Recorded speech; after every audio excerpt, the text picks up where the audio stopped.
you in a relationship but still not quite sure if he's the one? Are you married and sometimes wondering if you've made the right decision? If you answered yes to any of these questions, then this podcast is for you. I am your host, Sharon Tillman, and welcome to the He's Worth the Wait podcast.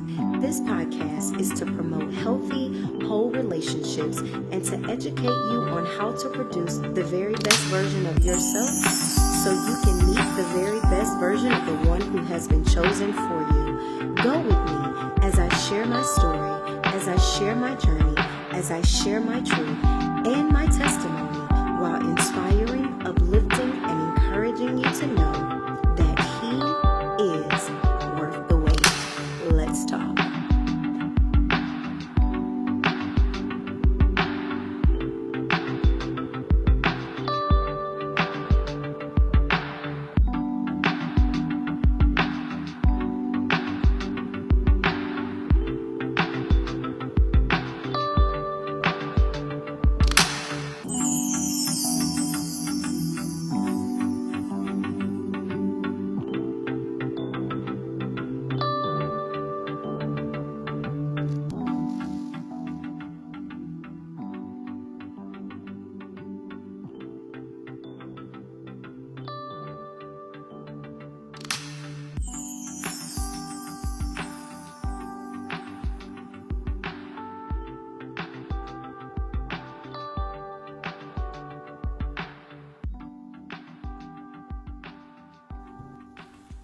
Hey guys, thank you so much for tuning in to another episode of He's Worth the Wait podcast. I am your host, Sharon Tillman. I hope you guys are having an amazing night. Listen, I know y'all be like, girl, what is happening? Listen, I promise you I'm going to do so much better, okay? Let me just be very clear. I promise I'm going to do so much better. I'm talking about life be lifing out here.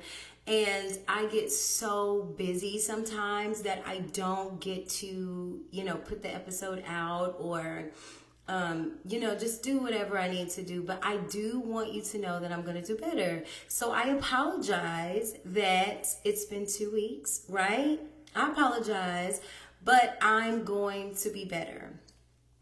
And that's it, right? I hope everyone had an amazing Thanksgiving. I hope everybody, ate really good. And I hope nobody didn't overeat. Okay, we probably all overate just a little bit. Did everybody overeat just a little bit? I don't know, y'all. I've been on this detox this week, just trying to do fruit and, clean up my system. And I can't lie, the girl been hungry, right? I've been hungry this week. But I want y'all to know that I'm just going to push on through in the name of the Lord. But I hope everyone had an amazing Thanksgiving. Just a great time to be thankful. I always say that every day is a day of Thanksgiving. I absolutely love this season. But I am very grateful every day. We're so thankful every single day that the Lord is so good, right? And that He just continues to give us reasons to be thankful and to be grateful every day that He chooses to breathe the breath of life on us and give us another opportunity to fulfill the purpose that He has according to our lives. So I am forever grateful and forever thankful. But I'm so grateful that we always have this time just to be a little extra grateful and to be a little extra thankful. So I hope everyone was able to spend that time with their families, able to mend relationships if relationships needed to be mended. I hope everybody had an opportunity to just show love and show gratitude to the people that you do life with, right? I think sometimes we literally take for granted the people that we do life with. Like, we really take for granted their love and their compassion and their empathy for us. I think that sometimes we take for granted their devotion to us and their them just being dedicated, and we take for granted, their ability to want to see us win, or just we take for granted the grace that they extend, right? So I think that is so imperative that we make sure that during this time, every day, but especially during this time, we are letting people know, especially the ones that we do life with, that we are grateful and thankful for them. And of course, we are so grateful and we are so thankful for our Father who is in heaven, right? So I'm coming to you guys tonight. And I know my podcasts always be like nighttime, right? But they don't really come out at night, but I record most of the time at night. So it's programmed in. It'd be hard for me to like come out of that sometimes. But I want to talk about courage tonight, right? Oh my goodness. I want to talk about courage. And I want to talk about the importance of courage, right? So I am so privy to always having great conversations. Like, I legitly say all the time, and I know sometimes people be like, girl, there is no way that you get to have all these conversations, but it is. Like, I am so privy to some of the best conversations sometimes, and they always like give me something that I need so that I can like, okay, I can see this being something that we want to talk about, this being something that we want to discuss, so let me bring this to the podcast, right? So tonight we are talking about courage. We're talking about courage, and we're talking about what courage is, what it really looks like, right? So when I'm looking it up in the dictionary, right? And I was like, oh, I really want to read off this definition because this definition I really liked, right? So here we are talking about courage. And so courage is the ability to do something that frightens one. She called on all her courage to face the ordeal. That was like an example. Another version of it was strength in the face of pain or grief. He fought his illness with great courage. And so when I read that, I was like, oh my God. That is so awesome, because a lot of times when we're thinking of courage, we're thinking of people who have courage, and then you think about people who don't, right? And so sometimes people who don't have the courage to do exactly what it is that you did, a lot of times they will like look at you like in condemnation. They'll look at you like something is wrong with you. They wouldn't have made the decision that you made. But the best thing about courage is you get to walk that thing out, and you're the only one who has to face it, right?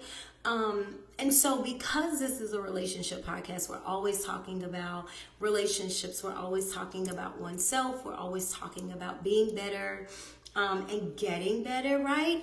And so just the ability to be able to talk about courage and to relate it to relationships. I know in relationships, a lot of times we lack courage, right?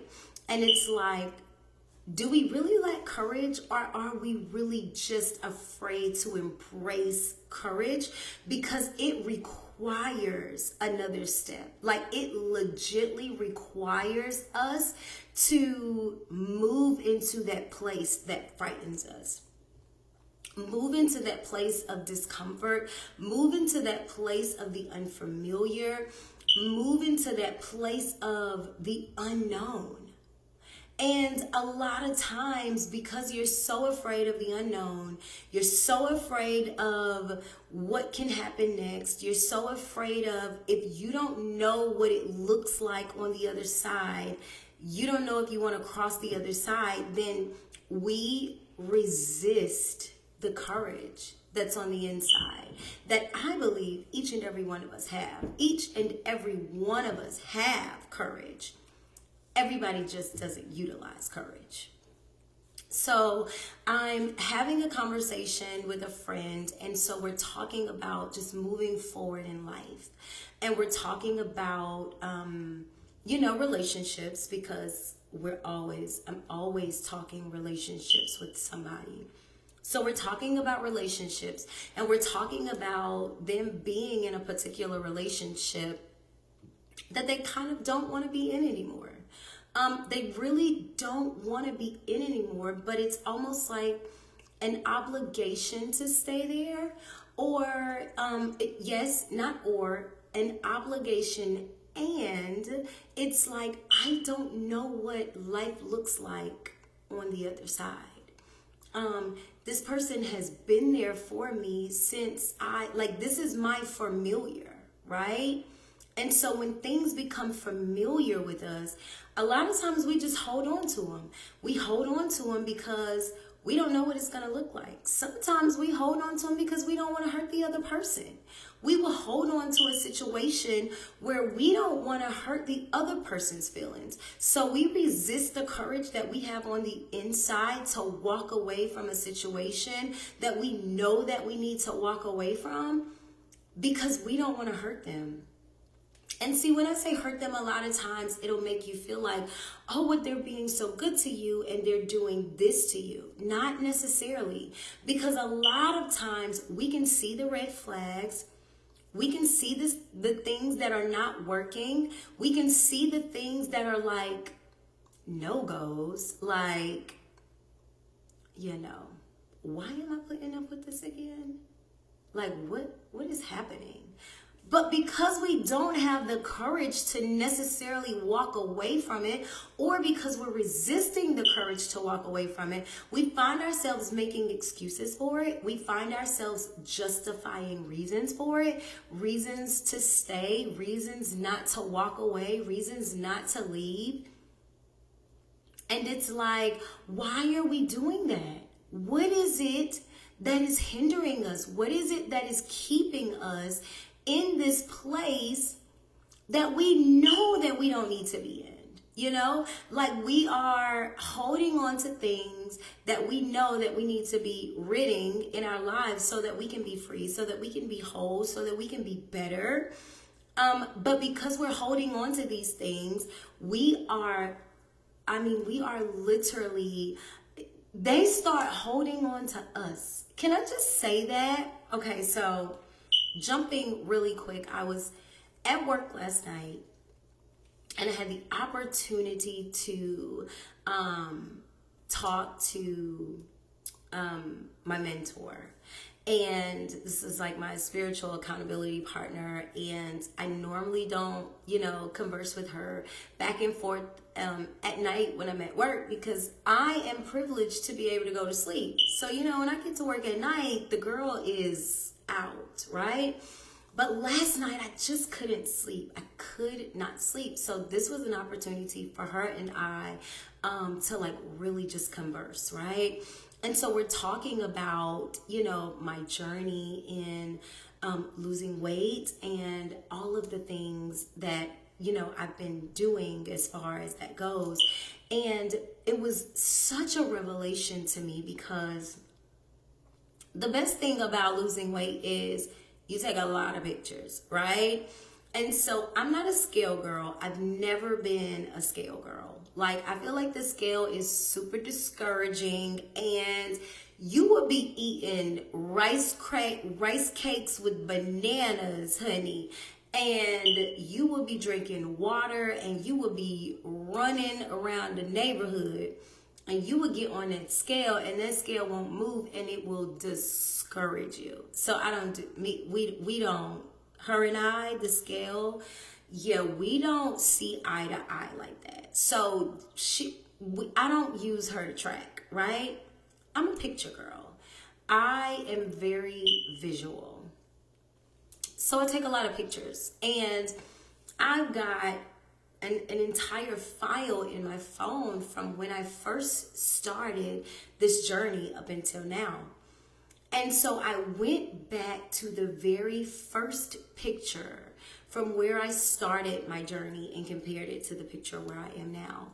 And I was overwhelmed with emotions, because a lot of times we are carrying around a lot of baggage, a lot of things that need to be released, that need to be dealt with, that need to be healed. Like, we're carrying around all of these things that the Lord allowed me to know and see that will start to carry us. And so we're holding on to these things, but now these things are turned around and they're holding on to us and they're attaching to us, maybe not in the way that we're holding on to them, but we're seeing the evidence of it. And so whenever you be in that place where you look back at a picture and you're like, I don't even remember when I was that size, or I don't remember like looking like when you can look back and see that and be like, oh my God, I don't remember that. It puts you in an entire different space, like an entire different mindset. And then if you're a girl like me, you got to ask questions, right? So here I go to God because he's my father. So I'm going to my father and I want to talk about it. And he's allowing me to know that we're holding on to things, right? It's all going to tie in, I promise. But we're holding on to things that are soon starting to hold on to us. And so we're carrying around all of this damage. We're carrying around this trauma. We're carrying around this guilt. We're carrying around this hurt. We're carrying around this brokenness. We're carrying around this pain, and we're wearing it. Whether we're wearing it in our weight, whether we're wearing it in our depression, whether we're wearing it in the way that we do life with people, in the way that we're showing up in situations, in the way that we're responding, however we are wearing it, we are wearing it. And so in that conversation with her, which was absolutely amazing, but just in that conversation with her, and I'm sharing these things that the Lord said to me about the weight, and she's coming back and sharing things with me, and we're just talking back and forth, and it was amazing getting back to where I was. A lot of times the guilt, the hurt, the shame, like all of the things will have us holding on to things and holding on to people that we know that we need to let go of. Even when it comes to releasing something that we prayed about. Like, how many times have we legitly prayed about something and God has given us an answer about it, but we still don't move? Because then we're like, okay, God, I think I heard you. Okay, let me pray one more time because I don't know if I heard you. Or like, okay, God, I think this is you, but I need one more sign that this was you so that I will know for sure. Because we be so caught up in our own heads, justifying, finding reasons, finding the excuses of why we're holding on to things that we need to let go of, when God has already said, let it go, but we're still like, it's almost like we're debating our Father who knows us better than we know ourselves. He knows when things are bringing us down and they're not healthy for us. But instead of trusting him, trusting his will, trusting what he's saying, we always find a reason to not do it. So because I am very transparent, I'm always talking about me, right? So I can even remember times in my life when I was holding on to situations. I'm holding on to relationships. I'm holding on to things that I know that I need to walk away from. Even when it came to my marriage, which was probably one of the hardest moments that I had to show up with courage, right? I had to show up with courage in probably one of the hardest moments of my life when I had to walk away from my marriage. And I remember knowing, because I was always praying about my marriage, always praying about my relationship, always praying for my husband, always. And so it's like, there is no way that God is going to be my father. And I'm coming to him sincere, genuine, like open, transparent. Like, I am legitly laying my heart out as Hannah did when she wanted to conceive that child. Like, I am fervently praying to my Father. There is no way he's not going to answer, right? But if it's not what we always want to hear, then we have the ability to kind of tune it out. Not in a negative way, like, oh God, you said no when I want this to be yes. Okay, I don't even hear you. No, I'm not saying it like that.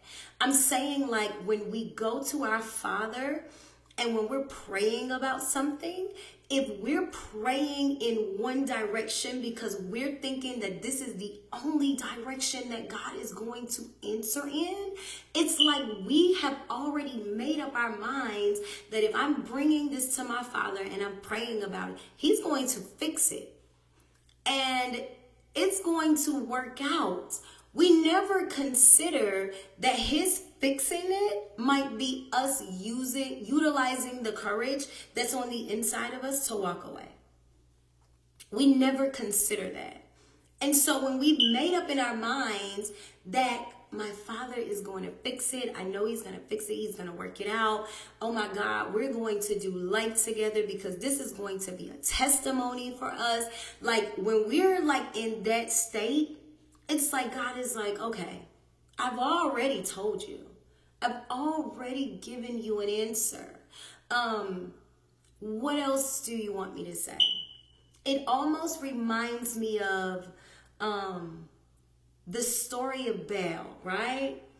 And I think I'm pronouncing it right. We're reading this book in one of my leadership classes that is absolutely amazing. And it's the story of Korah, it's the story of Cain and Abel, and then I think it's the story of Baal. I might be saying it wrong, right?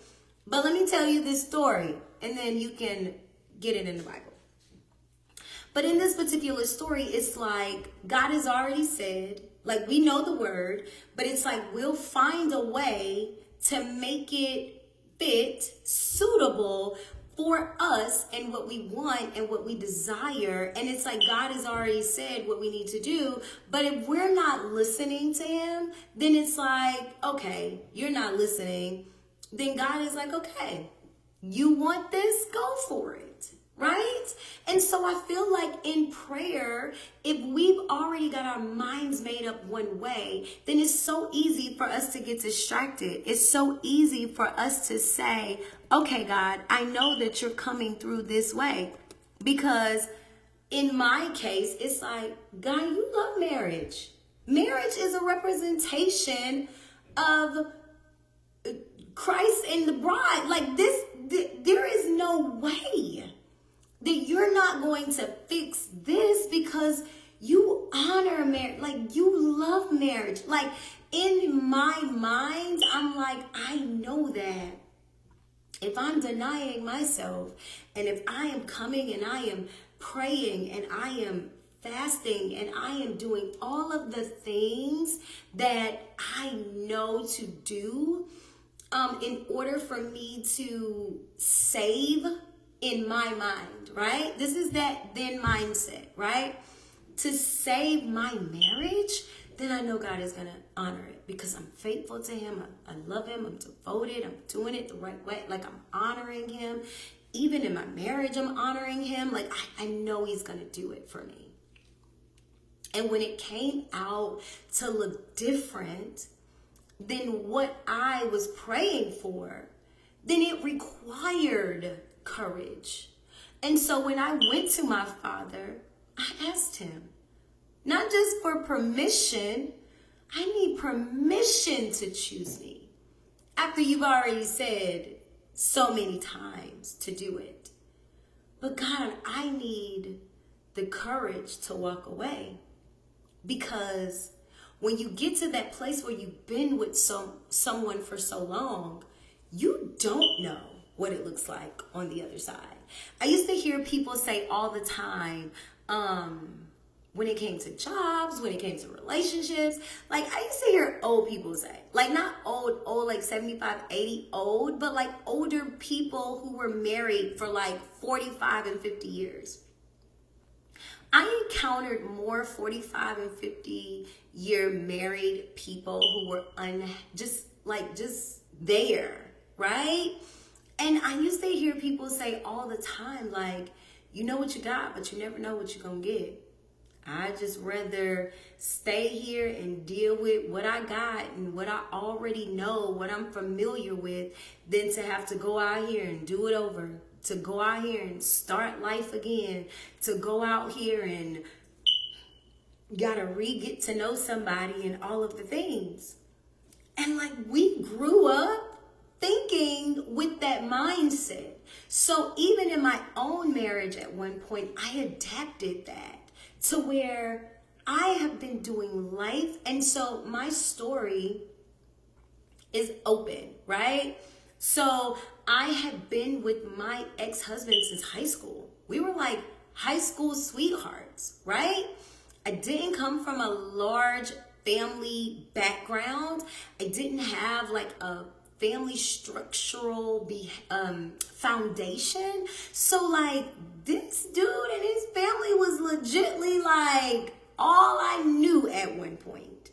And as I started to like get older and to mature, I was able to like develop relationships and cultivate friendships. And, you know, I was able to start branching myself to where I could do things. But at the same time, this guy had been a part of my life for almost 20 years. So it's like, God, you're wanting me to walk away from something that familiar to doing life unfamiliar. I haven't done life by myself since I was a teenager. It was like, how do we do that? How are we supposed to just walk away and just be okay with whatever comes next? And so I remember, even as I'm going to my father and I'm giving my concerns, because that's who I am, right? Okay, my father is my father, okay? I don't treat my father like he's some figment of my imagination. I treat my father like, no, you're my father. Like, I need to know you got me. You're protecting me. Like, Daddy, do you understand? I need to know that you hear me, right? But even in that, and my desire to save my marriage, when God said to me, it was never your marriage to save. What? Like, I'm doing all of the things, and okay, I got that. But the courage that it required for me to walk away, for me to do life without the one consistent thing in my life for the last 20 years. For me to walk away and do life with just me and my children. Like, it required courage. So when I'm reading this definition, and this definition is talking about like facing that fear, facing that pain, facing that grief, like you are standing face to face with that thing that you know is bringing you down, like literally. And you've got to have the courage to move to the other side of it. Without that safety net, without that comfort zone. And see, this is the thing with people, right? And so, okay, so I legitly got like calls all the time too. So I'm doing classes. Listen, all of the things, okay? All of the things. So even on one of my classes, like one of my calls tonight, and we're talking about how we show up with our damage, how we show up with our trauma. and how we respond to it. And so when we become damaged, when we become trauma bound, and we don't heal from that, we don't allow God to take us back to that very intimate place of when it first started. Listen, I'm going to just tell you what my father did for me. And if he did it for me, he'll do it for you, because he ain't got no respect of person. But he will literally take you back to that place where it first happened for you. Not the last time that you can, like your last occurring time that you can remember. No, he'll take you back to that place where it first happened. And so when we allow damage in our lives to stay, and we don't allow God to heal us from it, then our damage is doing life. We're no longer doing life, but our damage is showing up doing life for us. And so when we find ourselves in relationships where we know that we deserve better, we know that we are more than enough, we know that this can't be it. Like, I have literally sat before, and I'm like, all of the things that I read, because when I first started having, and God is so intentional and God is so strategic, right? Because he will take your pain and turn it into your purpose. And he'll allow you to go through things that is going to cultivate the purpose that he put inside of you whenever you were born.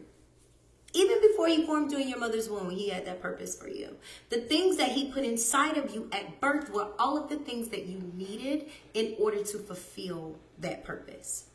And so when I think about a lot of the things that we go through in life and how he allows us to walk certain journeys because it is attached to our purpose, and because we've got to not be able to just read a book about it. We've got to not be able to just watch something about it or get some facts about it. It's not just about going to school, even getting the degree in it. But there are things that we literally have to walk out in life for our purpose, for the sake of our purpose, for the sake of the assignment that is attached to us. So when I think about when I first started having problems in my marriage, and I was just like, okay, I've never seen marriage done like the way that the Bible talks about it. Not in my life. So I'm like, God, I want to know all of the things. And so then I'm like, I'm going to finish my psychology degree because I want to know even how the brain works when it comes to relationships and doing life together and things like that, and how these things intertwine together, because it all goes hand in hand. And so I started reading, and I started studying, and I started really just devoting myself to the study and the learn of it. I was reading my Bible on how God talks about it, the things that he says about marriage, and Ephesians will bless your whole life when it comes to it. Ephesians and Corinthians is the books, right? But I would read this stuff, and I'm studying and I'm listening, and I'm like, there has got to be more. Like, is it possible that my Father will allow me to see all of these things when it comes to marriage, and I'm not walking this out in my own? And I'm just like, there has to be more. Like, why am I settling for this? And then we start to find our reasons, right? Because we all have our reasons. We all have our justifications of why we have to do certain things. I want my kids to grow up in a two-parent home. I'm staying for the sake of my children. I'm staying for the sake of finances. I can't afford to live by myself or on my own. Like, it's all of the things. And there's so many more reasons. I'm staying for security. I'm staying because I would rather have a piece of a man than no man. I've heard that so many times. And it's like, when you stop to really think about all of the reasons why you're staying, it's like, okay, what is it that I am bonding to? Like, what trauma is it that I am associating with what I am going through in this moment? What trauma is it?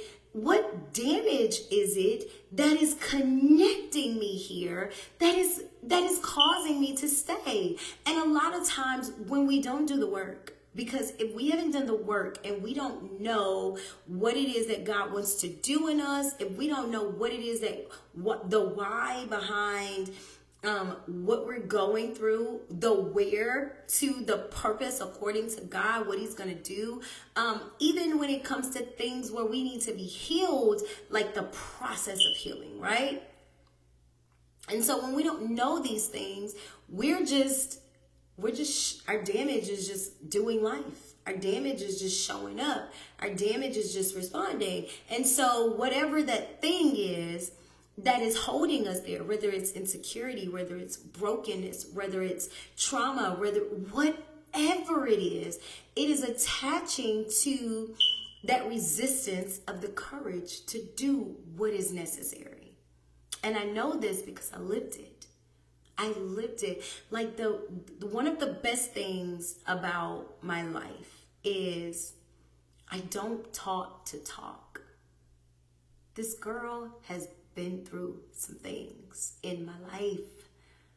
And before I understood that everything in life, everything that God was allowing to happen had a purpose, before I understood the purpose for my life, before I understood that we're gonna have to go through certain things, right?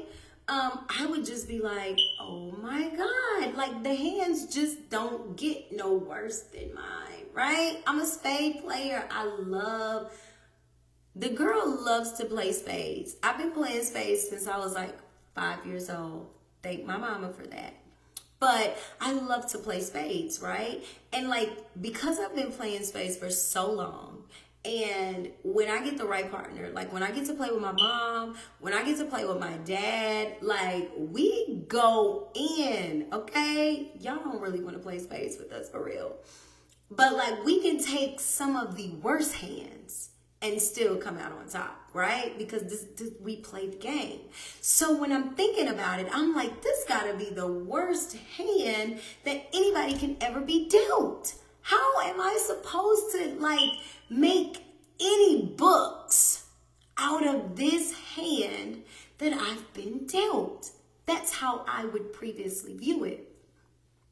Now, because I understand the assignment that God has on my life, it's like I get to share. I get to be transparent. I get to be open. I get to talk about the places that I've been in. I don't pass judgment. Like, this podcast is never to make anyone feel bad if you're there. It's to say, hey, sis, I've been there. I know what it feels like. The same reason that you're staying was the same reason that I stayed. I'm no better than you. But if I can come out and I can be okay, so can you. That's what I'm here for. So I love the fact that I've lived this stuff out. I've walked these shoes to know that all of the things that God has done for me, it's not because I'm the only one that he loves. It's not because I'm so special to him. I am special to him, but so are you. He loves all of his creations. He created me just like he created you. He had a plan for you just like he had a plan for me. I promise you, everything that you need to fulfill the purpose and the plan that he had on your life before putting you in your mother's womb, he put it in you at birth. It's there. So your courage is there because he knew that you were going to need it. So he put it inside. Sometimes things got to be matured. They have to be cultivated, but it's there. And sometimes it's our life journey.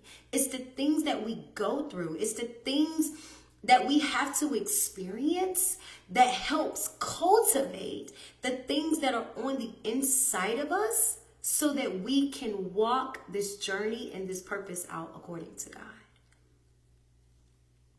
I'm just here to encourage, right?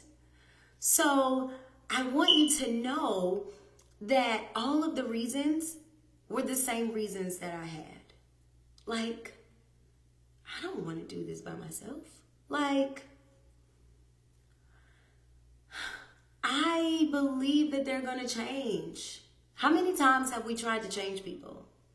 Like, how many times we would even go into relationships right now with that mindset of, oh, he's got potential. I know that he can be better. Like, I know that he can eventually be the guy that I really, really want.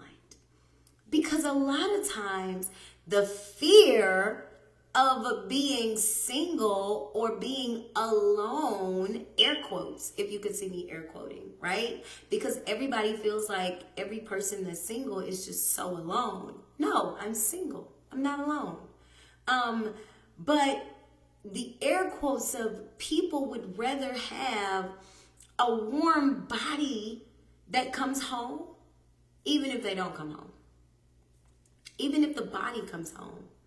But the mind, the soul, the spirit, the emotions, the love, the finances, the truth, the commitment, all of those things that you really want, none of those come home with it. Just the body. Some people are comfortable saying, you know, I'm married. That is my husband. Or that is my wife. And it doesn't even matter if you guys like each other, if you can have conversations and get along.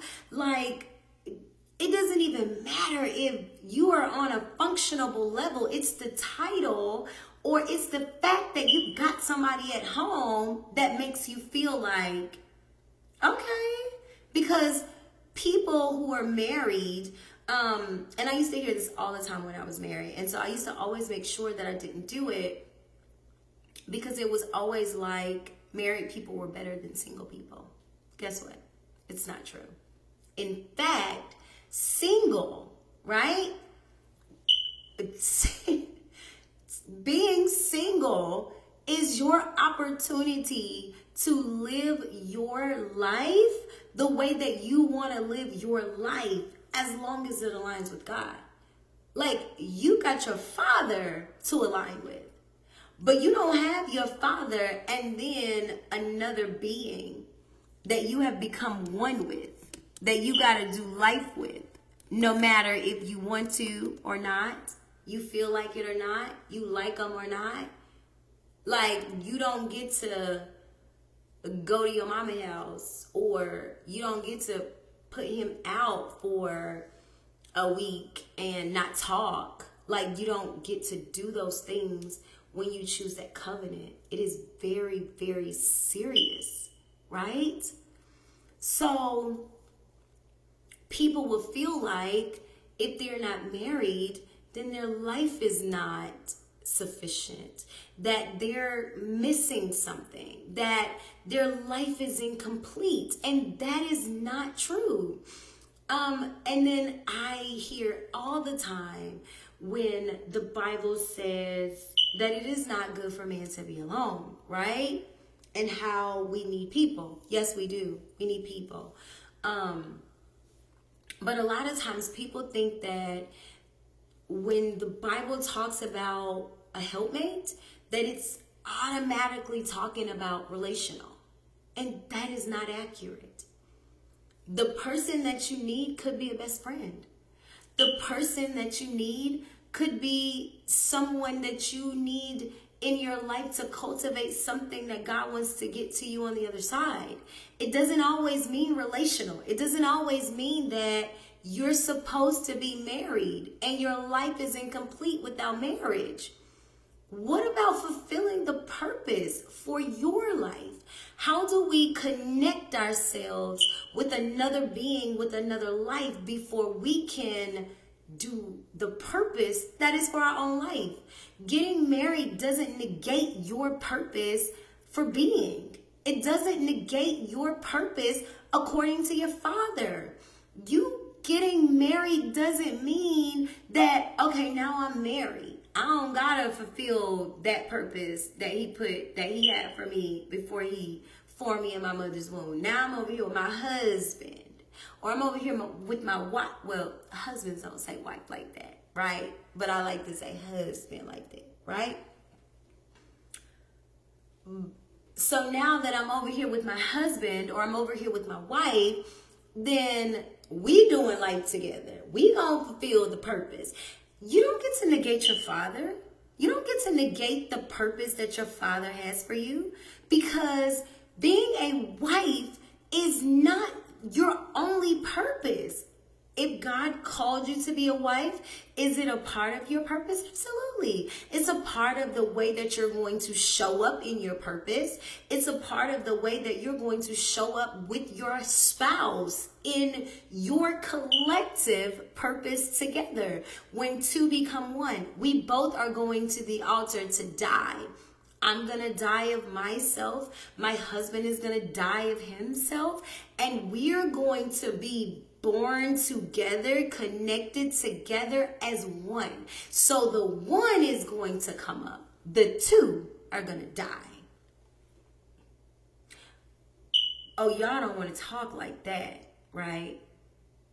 Yeah, because nobody wants to go to the altar and die in that pretty white dress. Nobody wants to go to the altar and forfeit their own desires and wants and what makes them happy and what pleases them for the sake of another.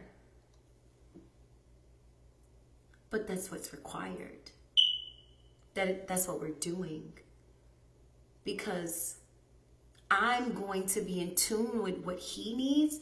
He's going to be in tune with what I need. I'm fulfilling his needs. He's fulfilling my needs. Nobody lacks. That's how we're going to do life together.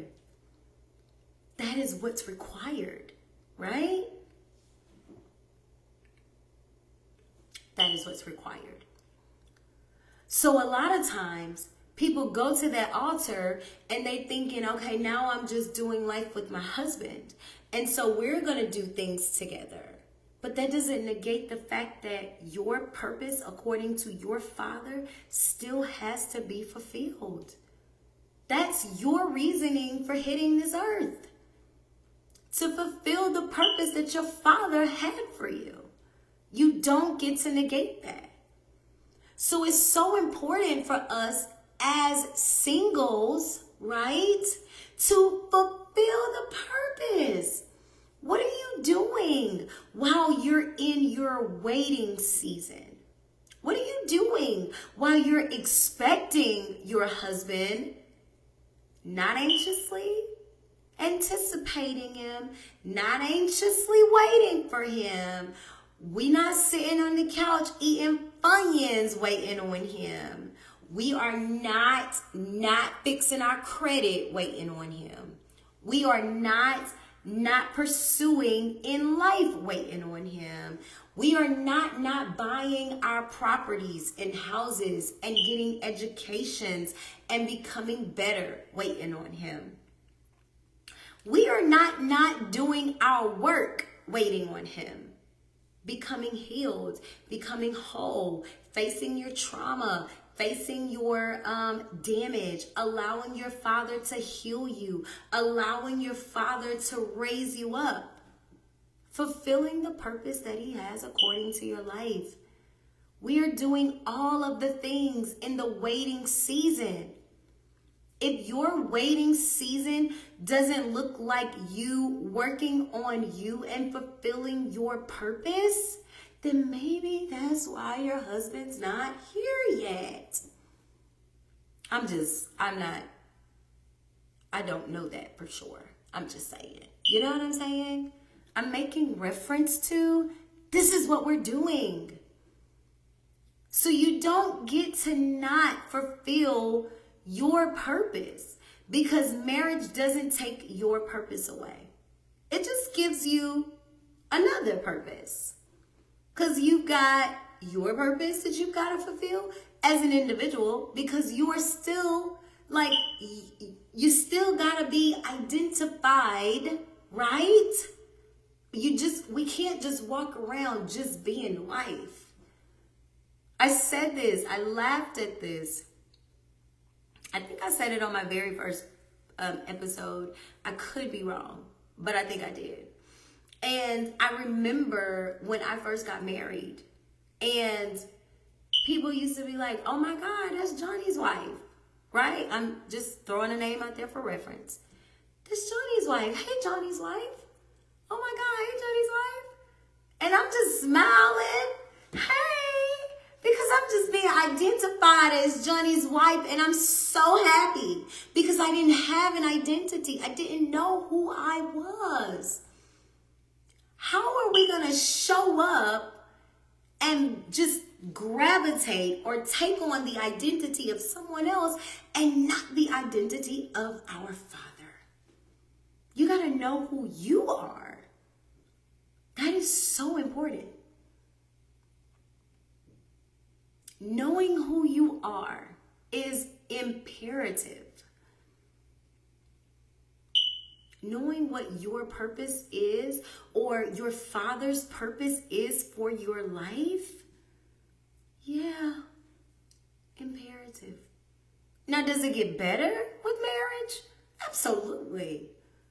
When you got yourself somebody who's cultivating you, and you cultivating him, and you're doing life with him, and he's doing life with you, and y'all just growing together, and y'all doing things together, and you're doing ministry together, and your marriage is representing what your Father says, yes, the favor is all there, right? But come on. Let me get back to the courage. So it requires courage to step on the other side of something that you are unfamiliar with. We've all been there. I've been there. I just went down the whole list of your girl was there, right? I was there. Was there fear there? Absolutely. I was afraid. Afraid of the unknown. Afraid of I can go to the other side. What if I don't like it over there? What if in my head that it might be better, but what if it's really not?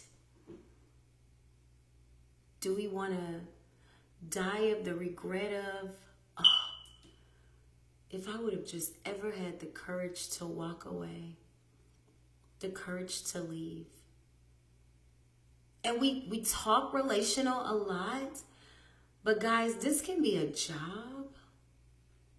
We just get stagnated at this one place. We're not growing. We're just here. I know that there is something else that I'm supposed to be doing with my life. But I mean, this pays the bills, so I'm just here. Out of obligation to people, we stay at ministries that we're not supposed to.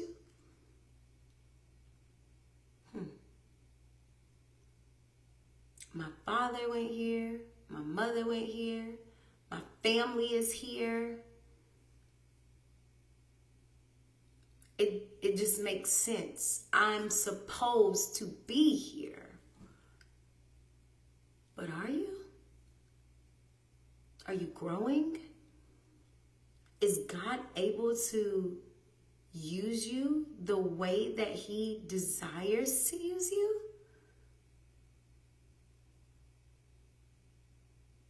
Or are you stagnated by the familiarity of the people and things that you know?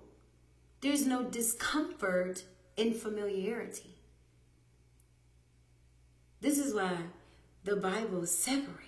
The Bible says be separate. This is why your Father separates you. Because we'll get so familiar with things. There's no challenge to grow. I'm familiar here. I know how we do things over here. I know how we do things over here at this church.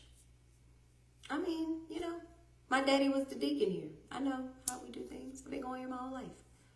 We're going to sing this song. Deacon Johnson going to pray. Like, I know. Sometimes I feel stuck. God, I know that there's more for me. I know there's more for me. I'm just here. How often do we do that? Or jobs. Oh, this job pays this amount of money. But are we happy? Are we fulfilling our purpose?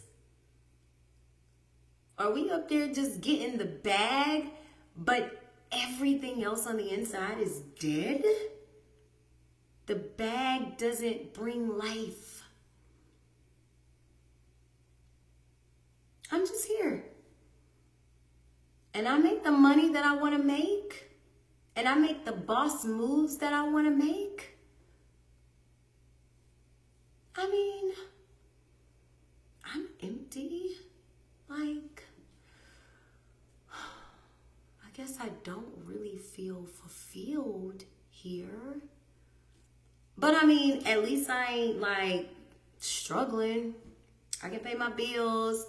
If I want to go on vacation, I can go on vacation. Like, I'm gonna just go somewhere because that makes all things better. Come on. How often do we do it? Relationships. I mean,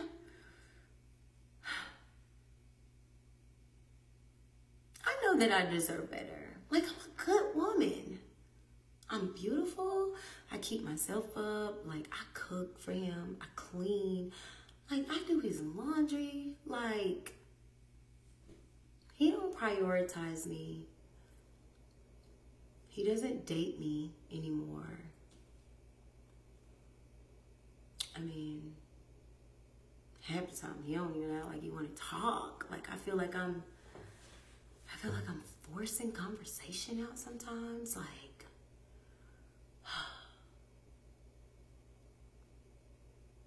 he doesn't really make me happy. And I don't think I make him happy. But I'm here. I'm just here. I mean, I know I deserve better, but what if better don't come? What if I let him go and then I'm just by myself? Ooh, this gotta be my favorite one. Because I probably done heard this one more than anything else I've said. I mean, like, I've invested this time and energy and effort in him. Like, he better because of me. He dressed better. He drives better. Like, he looks better. Like, he out here, like, flexing because of me. I ain't about to let nobody come in and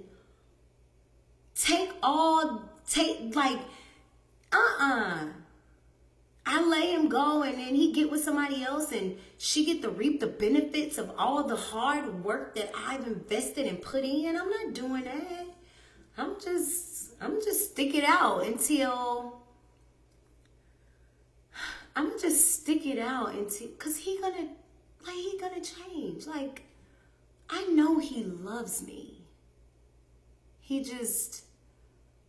have a hard time showing it sometimes because he not that kind of dude. Like, he ain't that kind of dude, right? Like, he's just not that kind of dude. But I know he loves me. Like, he tells me he loves me, like, all the time.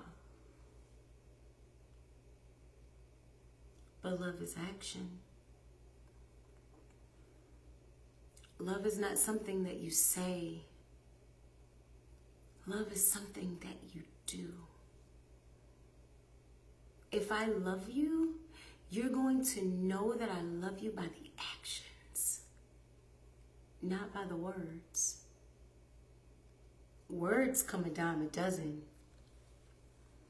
Nowadays, in this present time of 2023 that we are living in, you can't even bank on people's word no more.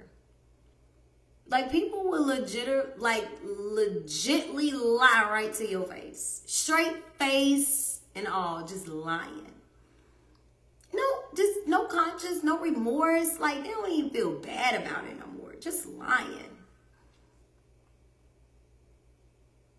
Oh no, I'm gonna do this. I got you. No, I got you. I'm gonna come. Yeah, I'm gonna come. I'm gonna do XYZ. You don't even hear from them. Calling, no answer. Then when you finally talk to them,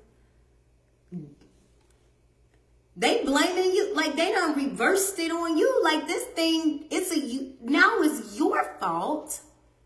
And now you sitting over here like, well, dang, I guess I could have just, he did say he was going to do it. So I guess I could have just waited. And I guess I didn't give him time. He just said he was coming like 3 days ago. So I was waiting 3 days ago. But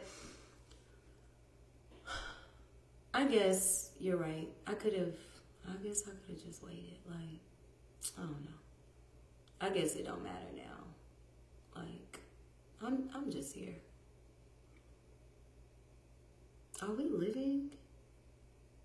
Or are we just existing? I'm just here, just staying comfortable, staying stagnated, staying fearful, resisting the courage to be better, to do better, to show up different. It takes courage to walk away. I told my friend, so I'm getting back. I told you everything was going to tie together. It's the conversation that my friend and I are having. And I'm telling her that it really takes courage to walk away. Staying is easy. And I know people, and and people will argue. Staying ain't easy because you putting up with da-da-da-da-da-da-da-da, and you know that. But it's easy because you know you're putting up with things. But because you're choosing to stay there, even if you're beating yourself up about it, you're still choosing to accept whatever behavior is thrown at you. You're allowing, at this point, you're allowing this person to treat you any old kind of way. That's how my grandma used to talk. Any old kind of way. And you're not demanding that someone treats you at your worth. And this is why we take on the identity of our Father. Because when it comes to us and the way that we feel about ourselves, and the way that we love ourselves and the way that we choose to show up for ourselves when we're broken and we're rejected and when we're abandoned and when we're insecure and when we lack confidence and when we don't feel like we're enough. We don't feel like the prize. We don't feel like the value. And so we accept all of these things that we don't feel like we are anyway. We don't feel deserving of having someone to keep his word, to show up when he said he's going to show up, having someone to demonstrate love and not just merely say the words. Like, people ain't even gotta love you no more. People listen, I think church, right, is that place where everybody just say they love everybody. Don't like nobody, but love everybody, right? Love doesn't carry the weight that it used to carry. You can't tell me that you love me and I never see love demonstrated in my life from you. Because it's merely words. And because if I love you, you're going to know it, you're going to hear it, you're going to see it, and you're going to feel it. I'm not going to accept you saying it but not demonstrating it if I am giving you both, all of the things. And see, that's the place that we have to get to in our life. We have to get to that place in our life where we're no longer asking for things that we are not able to reciprocate. I'm not asking you to keep your word because I just want you to keep your word and I'm over here and I'm not going to keep my word. I'm not asking you to demonstrate love and I'm just over here and I'm not going to demonstrate love.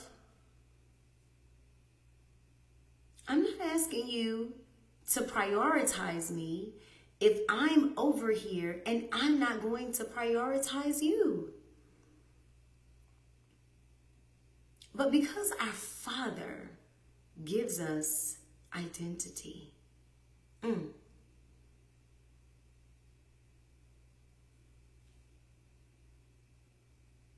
identity comes from Him.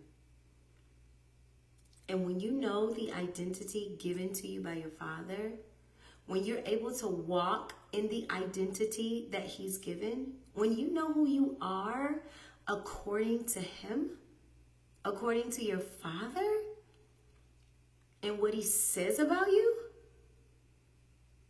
the way that He loves you, the way that He sees you. If your Father who is in heaven that you have never seen and you physically cannot touch can demonstrate His love to you, how dare you accept love from a being who you can see and who you can touch that don't? Come on. Ain't no condemnation here. You deserve it. You deserve it.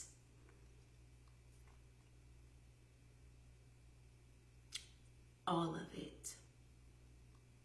So we take on the identity of our Father, and so we then become confident, boldly confident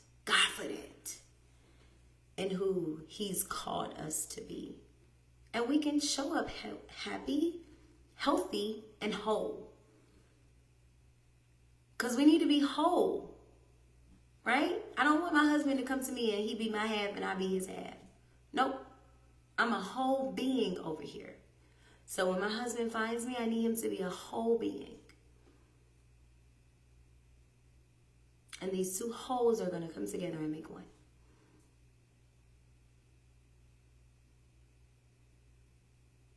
is imperative. That courage that rests on the inside of you, do it. You got this. Don't worry about tomorrow. What does the Bible say? Don't worry about tomorrow, for tomorrow will take care of itself.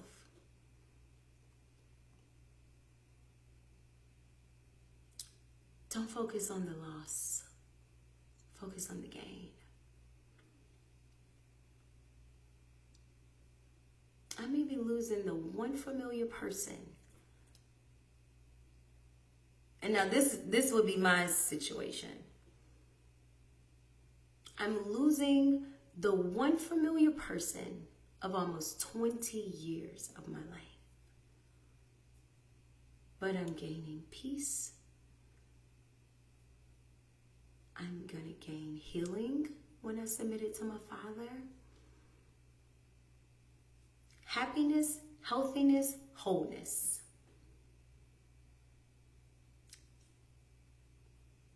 We focus too much on what we're losing and not what we're going to gain from it. Don't focus on the loss. Because I promise you, when you remove that thing that is not supposed to be there, the thing that is supposed to be there is going to show up. I love this scenario, and I'm going to get ready to wrap it up. I love the scenario that Steve Harvey did one time. I can't remember exactly where it was, what he was talking about. I don't remember all of that. But I remember this particular scenario like I wrote it, but I didn't write it. He really did say it. So he was talking about needing a new car. And I don't know, I may have talked about this before. I'm not really sure. I feel like I have, because I really do love this analogy that he uses, like the scenario that he uses. But I'm not sure if I did or didn't.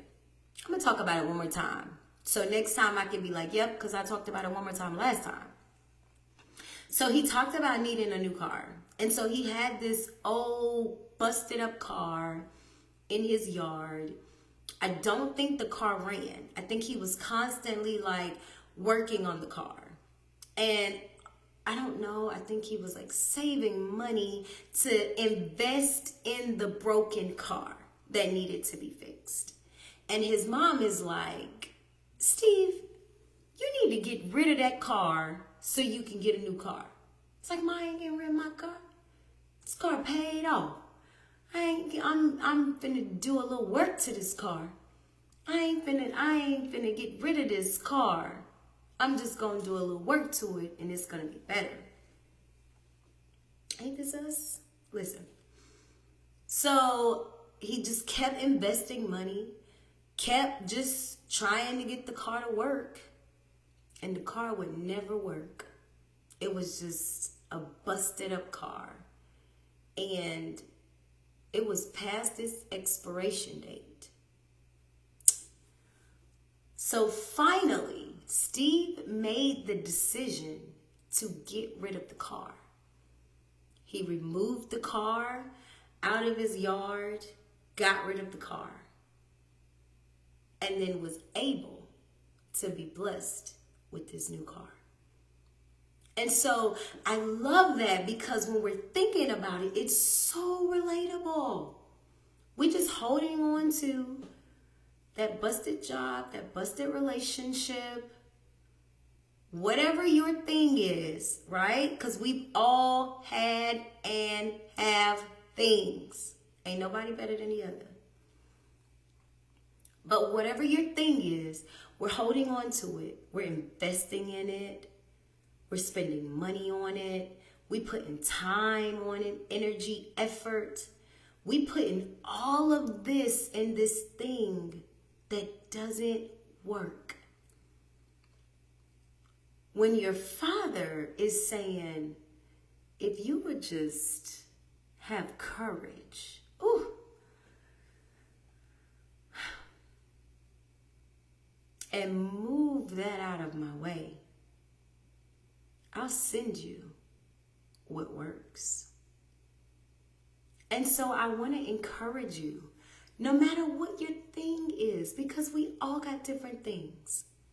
So no matter what your thing is, I promise you, your Father in heaven who loves you so much wants you to remove that broken car so that he can bless you with the car that he knows you need. This running, functionable car where the AC works and the heat works and the windows let down, the sunroof opens, the gas hand works. Like, we be holding on to stuff and it be like, but it don't have this, it don't have that, it ain't really got that. I mean, sometimes it might have that, but not all the time. I don't know. I mean, I guess it's still okay. No, it's not. Have the courage to face your fear. Leap to the other side and allow your Father, who is in heaven, who loves you so much, to do exactly what it is that he wants to do. And he'll get you that very thing that your heart desires. He will. Guys, thank you so much for tuning in. I love, this was a good one for me tonight. I feel so something. I don't know. But thank you so much for tuning in. Listen, if this thing touched you, if you know someone who needs to be touched by it, please share it. Bless somebody else. Allow them to know that even them, they can have the courage to do what is necessary. And for all my people who have stopped resisting courage and embraced it, and you are walking that thing out on the other side, and your journey don't look like nobody else's journey. Your walk doesn't look like anybody else's walk. But you doing it, I salute you, my queen. I salute you, my king. I take my hat off to you. I'm so proud of you. I am so proud of you. And guess who else is proud? Your Father in heaven. He's very proud of you. And I promise you, he got you. In my Juliana's voice, Juliana is my 6-year-old. In my Juliana's voice, because my Father in heaven loves you so much.